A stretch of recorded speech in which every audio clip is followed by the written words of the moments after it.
শিবিরের টাকার উৎস কোথায়? শিবির এত টাকা পায় কোথায়? এই প্রশ্ন এখন সকলের মুখে মুখে। কেননা 5ই আগস্টের পর বাংলাদেশে যে নতুন একটা ধারা তৈরি হয়েছে, নতুন একটা বাংলাদেশ আমরা দেখছি, এই নতুন বাংলাদেশে শিবির সব থেকে বেশি ভূমিকা পালন করছে।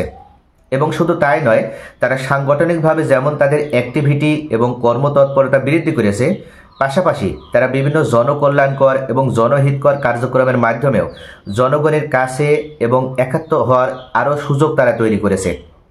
কিন্তু এত যে জনহিতকর এবং জনকল্যাণকর কাজ, এটা তারা কিভাবে করছে? এত টাকা তারা কোথায় পাচ্ছে? যেমন আমি যদি ছোট্ট একটা এক্সাম্পল দিই, তাহলে আপনারা বুঝতে পারবেন। গতকাল ছিল প্রথম রমজান, আর গতকাল থেকে ঢাকা বিশ্ববিদ্যালয়ে তারা একাধারে 20 দিন ফ্রিতে তারা ইফতার সামগ্রী বিতরণ করবে। এবং এক্ষেত্রে তারা টার্গেট করেছে যে প্রতিদিন 5000 ছাত্রকে তারা ইফতার সামগ্রী বিতরণ করবে।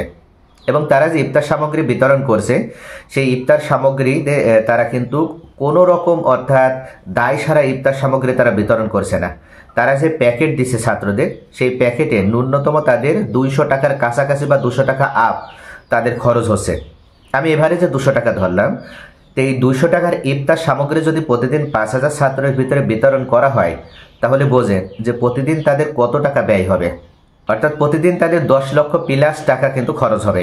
আর এভাবে যদি তারা একাধারে 20 দিন ইফতার সামগ্রী বিতরণ করে, তাহলে দেখা যাবে যে এক সময় 1 কোটি থেকে 1.5 কোটি টাকার মতো তাদের শুধু ইফতার সামগ্রীতেই ব্যয় হবে।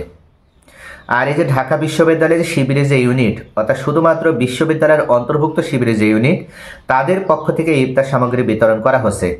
শিবিরের ইফতার সামগ্রীতে অন্যান্য যে উপজেলা বা অন্যান্য জেলা ভিত্তিক বা বিভাগ ভিত্তিক যে কমিটিগুলো আছে, সেখান থেকে তাদের কোনো টাকা প্রদান করা হচ্ছে না।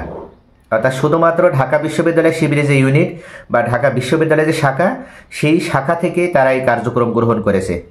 আর অন্যান্য যে শাখাগুলো রয়েছে উপজেলা ভিত্তিক বা জেলা ভিত্তিক, তারাও কিন্তু আলাদা আলাদাভাবে তাদের সার্কেলে তারা কার্যক্রম গ্রহণ করে এবং সেখান থেকে তারা কিন্তু টাকা সরবরাহ করে না। তো এই ক্ষেত্রে এত টাকা শিবির কোথা থেকে পাচ্ছে? শিবিরের এই টাকার উৎস কোথায়? এটা তো জাস্ট একটা এক্সাম্পল দিলাম। এছাড়া এর বাইরে তো আরও অনেক কার্যক্রম শিবির পরিচালনা করে। যেমন কিছুদিন পূর্বে আমরা ঢাকাতে দেখেছি যে ফ্রি মেডিকেল ক্যাম্প নামে শিবির 1 সপ্তাহ ছাত্রছাত্রীদেরকে সম্পূর্ণ ফ্রিতে চিকিৎসা সেবা প্রদান করেছে। এবং শুধু চিকিৎসা সেবাই নয়, সেখানে তাদেরকে ঔষধ প্রদান করার মাধ্যমে সেবা দেওয়া হয়েছে। এবং সেখানে যে ডাক্তারদের নিয়ে আসা হয়েছে, তারা সকলে বাংলাদেশের নাম করা ডাক্তার। তো এই ধরনের বিভিন্ন যে অর্থনৈতিক যে কার্যক্রমগুলো, এগুলো শিবির কিভাবে পরিচালনা করে? আসলে শিবিরের অর্থের উৎস যদি আমরা খুঁজতে যাই, তাহলে শিবিরের সব থেকে বড় যে অর্থের উৎস, সেটা হচ্ছে শিবির নিজেরাই। আপনি যখনই শিবির করবেন বা বাংলাদেশের অন্যান্য রাজনৈতিক দল করবেন, আপনি যখন বাংলাদেশের অন্যান্য রাজনৈতিক দল করতে যাবেন, তখন কিন্তু আপনার পকেটে টাকা খরচ করে আপনার রাজনৈতিক দল করা লাগে না।